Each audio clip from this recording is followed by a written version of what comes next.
Meus irmãos, aqui presentes, os de casa também. Vamos abrir a palavra de Deus no Salmo 17. Estamos seguindo os estudos no livro de Salmos. Vamos ler a palavra de Deus. É mais um salmo de Davi, um salmo de lamento. Busca refúgio em Deus. Davi é falsamente acusado e atacado por seus inimigos. O tema é uma petição por justiça e ele pede a derrota dos seus inimigos. Vamos ler a palavra de Deus, farei a leitura. Peço que os irmãos acompanhem. A súplica pela proteção divina.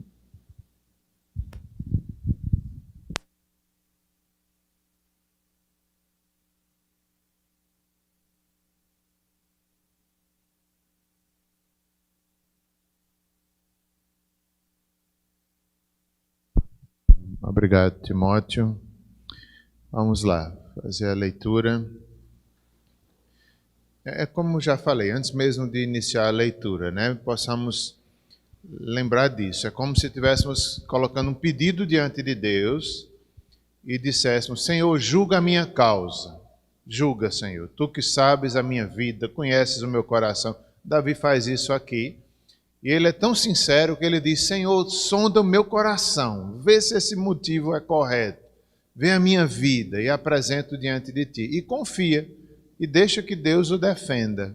É isso que nós também devemos fazer em nossas orações. Vamos ler nessa perspectiva. Ouve, Senhor, a causa justa. Atende ao meu clamor. Dá ouvidos à minha oração, que procede de lábios não fraudulentos. Baixe de tua presença o julgamento a meu respeito. Os teus olhos veem com equidade. Sondas-me o coração, de noite me visitas, prova-me no fogo e iniquidade nenhuma encontras em mim. A minha boca não transgride. Quanto às ações dos homens, pela palavra dos teus lábios, eu me tenho guardado dos caminhos do violento. Os meus passos se afizeram às tuas veredas, os meus pés não resvalaram. Eu te invoco, ó Deus, pois tu me respondes. Eu te invoco, ó Deus, pois tu me respondes. Inclina-me os ouvidos e acode às minhas palavras.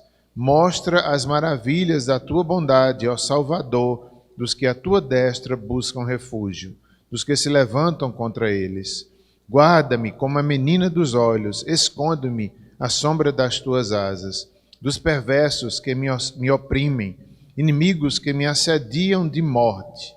Insensíveis cerram o coração, falam com lábios insolentes, andam agora cercando os nossos passos e fixam em nós os olhos para nos deitar por terra. Parecem-se com um leão, ávido por sua presa, ou leãozinho que espreita de emboscada.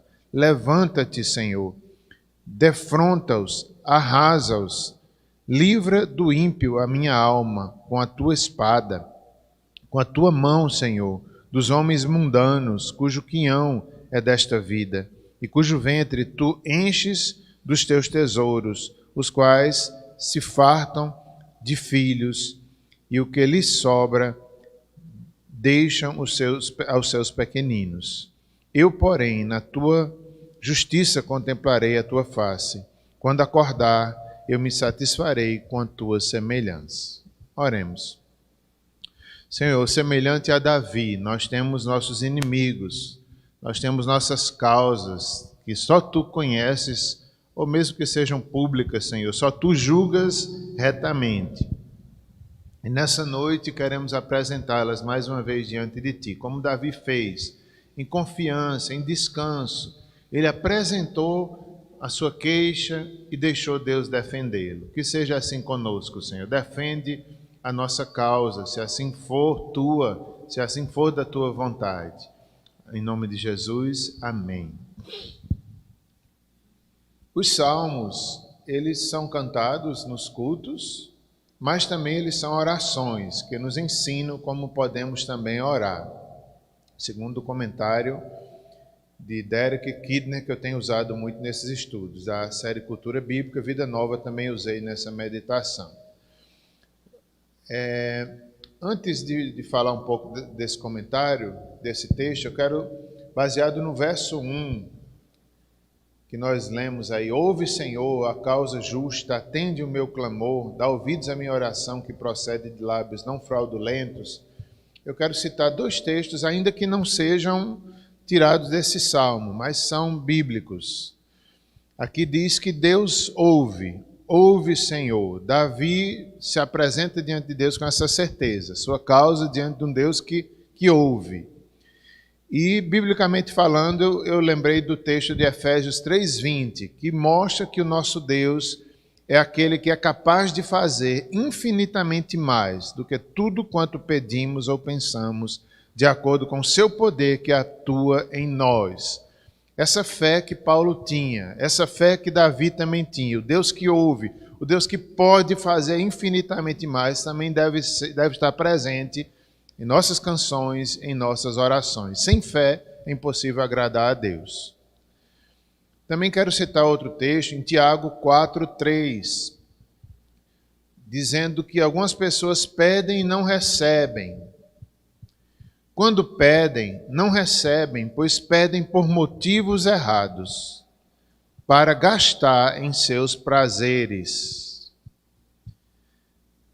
A Bíblia, não só nesse texto, mostra que muitas vezes o ser humano pede a coisa errada, da forma errada. O que Davi não faz aqui. Davi pede a um Deus que ouve, ele pede da forma certa, com humildade, pedindo que Deus sonde o seu coração e deixa Deus agir. Davi faz da forma correta, em submissão, em confiança no Deus que lhe ouve.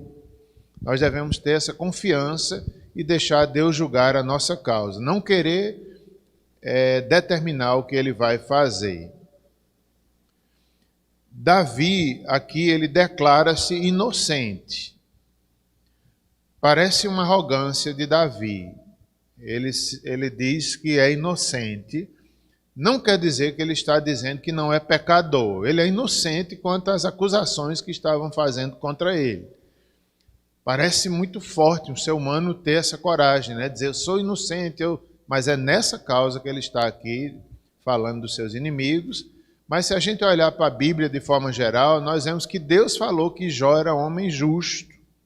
Deus falou, então é possível nós encontrarmos pessoas que vivem uma vida justa, apesar de serem pecadores, mas que têm uma grande comunhão com Deus. Devemos desejar isso para nós também. No entanto, apesar de declarar-se inocente, ele deixa-se aberto ao julgamento divino. Isso é importante na oração e no louvor. A gente clama, a gente pede, ao mesmo tempo a gente diz, Senhor, julga. Senhor, sonda o meu coração, como aqui ele diz. No verso 3, sonda-me o coração, de noite me visitas, prova-me no fogo, iniquidade nenhuma encontraste em mim, a minha boca não transgride. Ele é muito corajoso, né? Senhor, como se ele estivesse dizendo, tu sabes a minha vida inteira, não tenho nada que esconder diante de ti. Mesmo assim, se eu estiver errado, Senhor, sonda, me mostra. Isso é importante na oração. Antes de qualquer pedido, a gente ter essa humildade diante de Deus. Sonda-me, mostra, sou humano, preciso da tua orientação. Quebranta-me, mostra a tua vontade.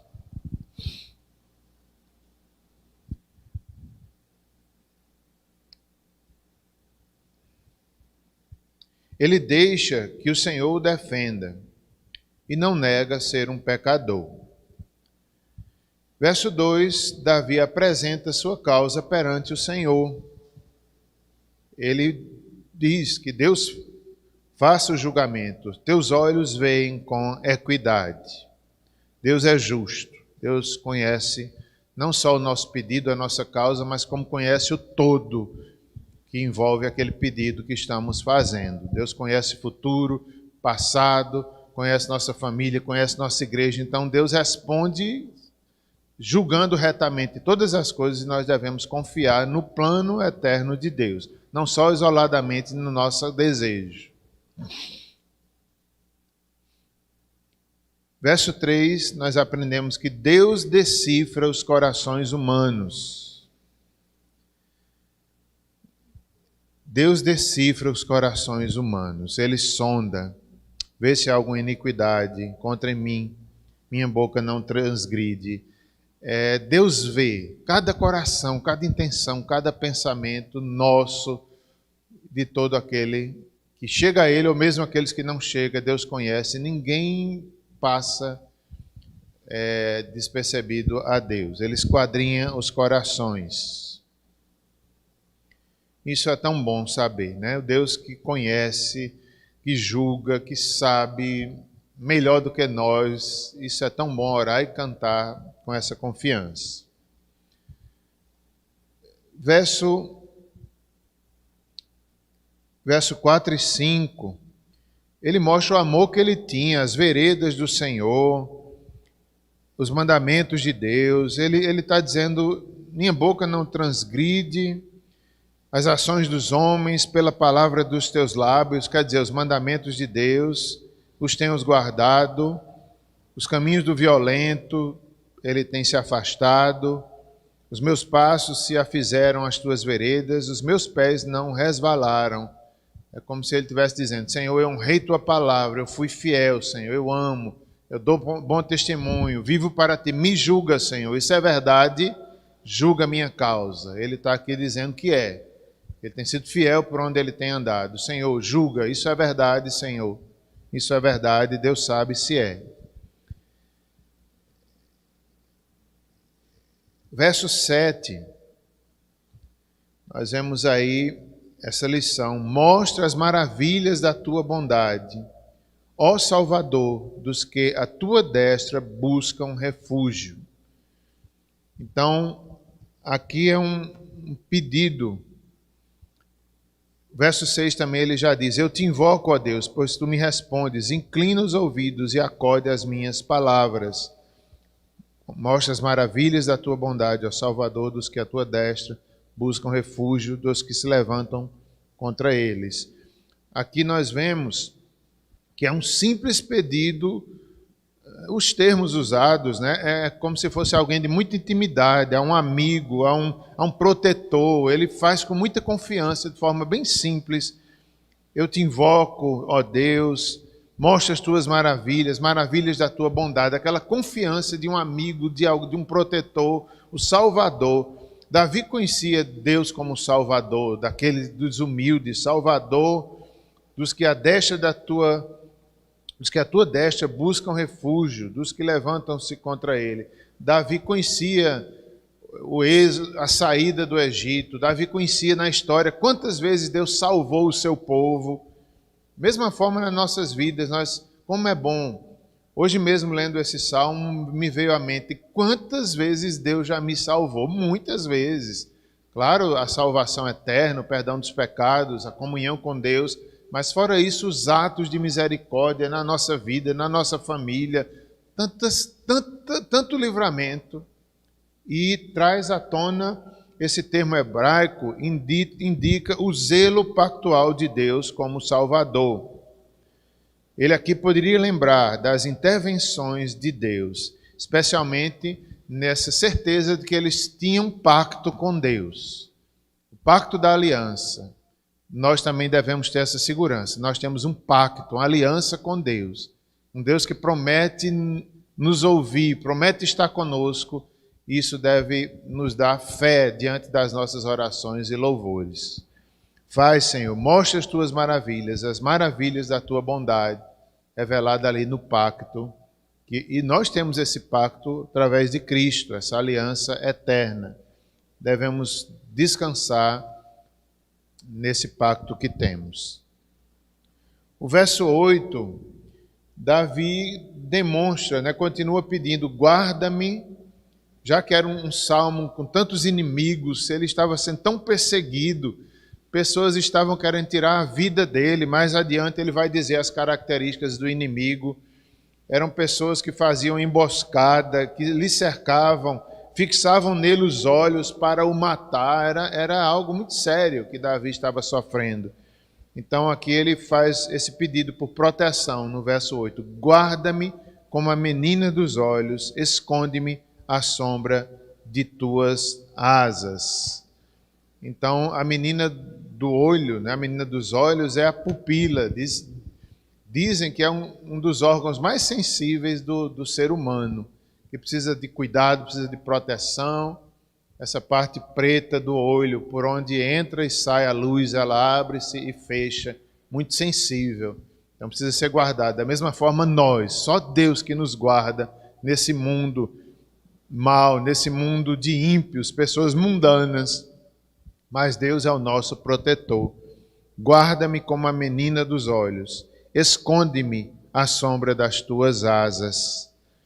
Essa figura, né, de uma ave que protege o seu filhote, uma galinha, eu estava lembrando de uma calopsita. Eu tenho calopsita em casa, agora mesmo tem 3 filhotes. Vai tentar mexer nos filhotes delas, a cada beliscão forte. De vez em quando eu mexo, né? Eu sei mexer, eu tiro assim. E no caso da calopsita é o pai e a mãe cuidando, os dois chocam, os dois alimentam, e eu tiro eles assim para pegar nos filhotes, às vezes levo beliscão. A galinha, a própria galinha, vai pegar nos filhotes da galinha, ela guarda, ela é corajosa, enfrenta uma águia, se certamente for necessário. Então é um pedido a Deus: guarda-me, Senhor, desses inimigos tão ferozes, desse mundo tão mau, guarda-me como a menina dos olhos, dos teus olhos, e esconde-me à sombra das tuas asas. Verso 10 e 12. São as características desses inimigos terríveis de Davi. Eles são insensíveis, não é assim o mundo que vivemos? São pessoas insensíveis, ímpios, muitas vezes. Cerram o coração, falam com lábios insolentes, andam agora cercando os nossos passos, fixam em nós os olhos para nos deitar por terra, parecem-se com um leão ávido por presa, ou leãozinho que espreita de emboscada. As características fortes daquele que queria destruir Davi. Assim, muitas vezes, é a igreja, assim somos nós, nesse mundo, nós sentimos essa pressão, mas temos Deus como nosso defensor.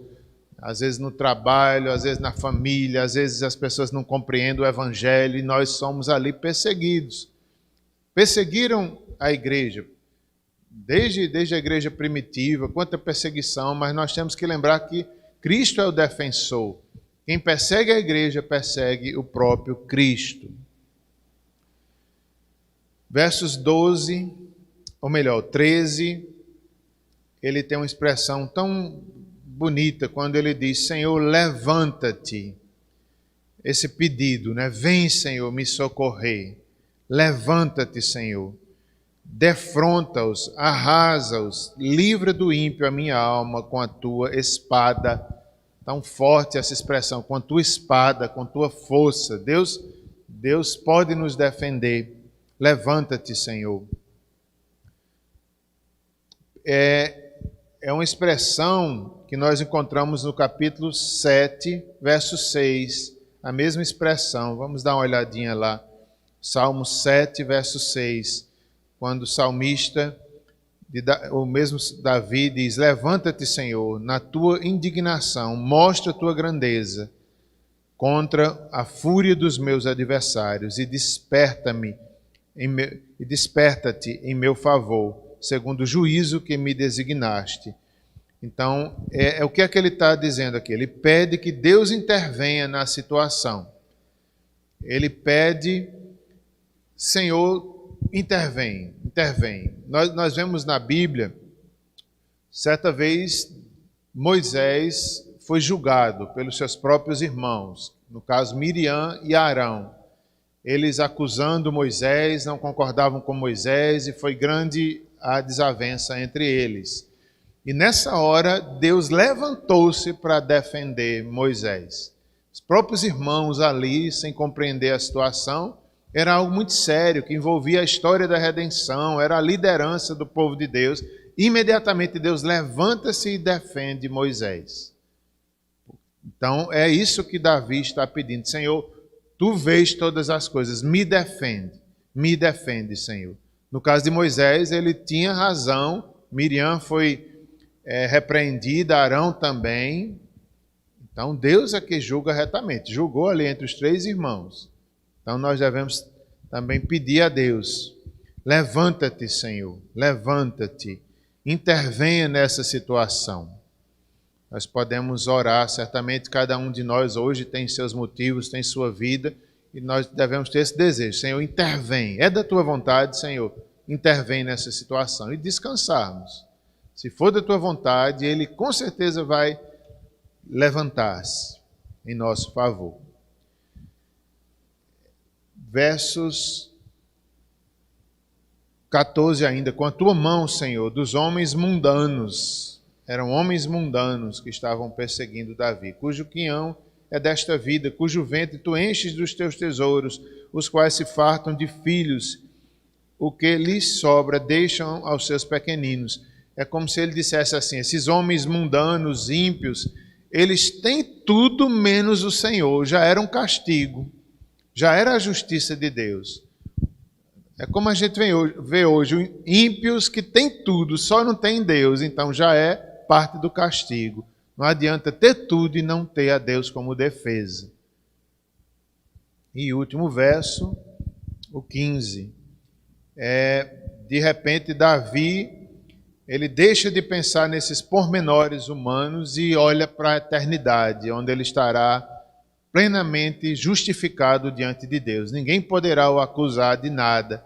E ele termina o salmo muito bem, né? Feliz, justificado, sabendo que um dia vai estar na presença de Deus.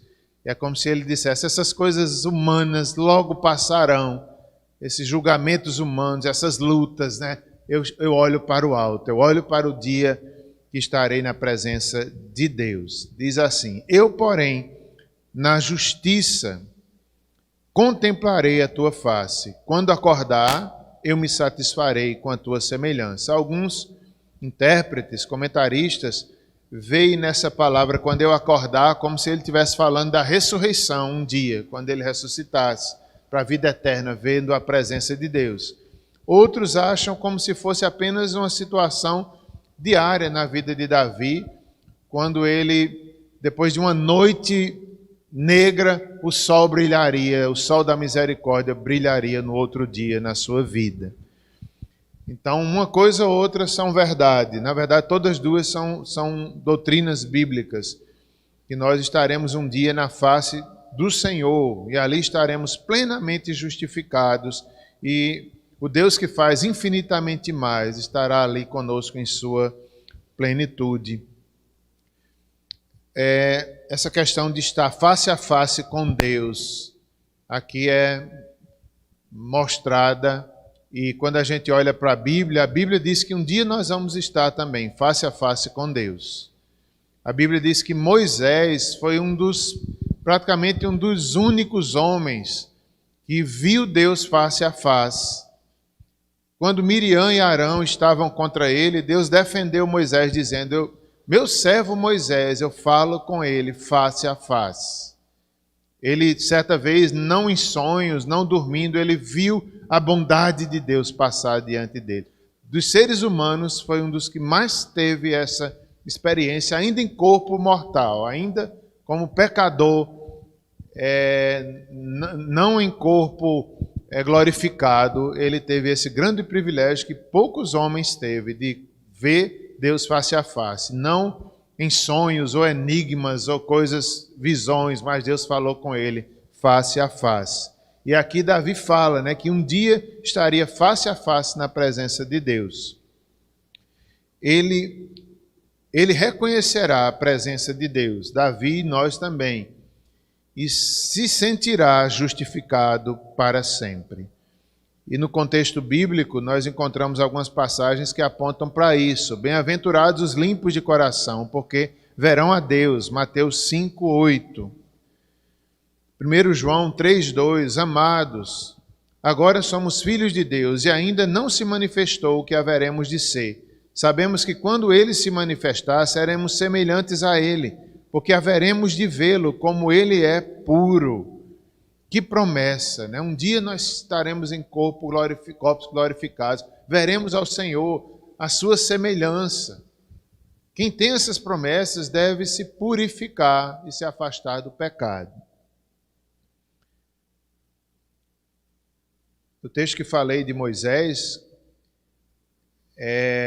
que Moisés teve esse grande privilégio supremo de ver a Deus face a face, está em Números 12:8. Boca a boca falo com ele, claramente, disse Deus. E um dia isso será plena verdade para todos nós, num corpo glorificado. De fato, seremos aquilo que Deus planejou para nós em plenitude. E conheceremos o Senhor face a face. E lá estaremos plenamente justificados, que era o desejo aqui de Davi nesse salmo. Passo a palavra a pastor Érico.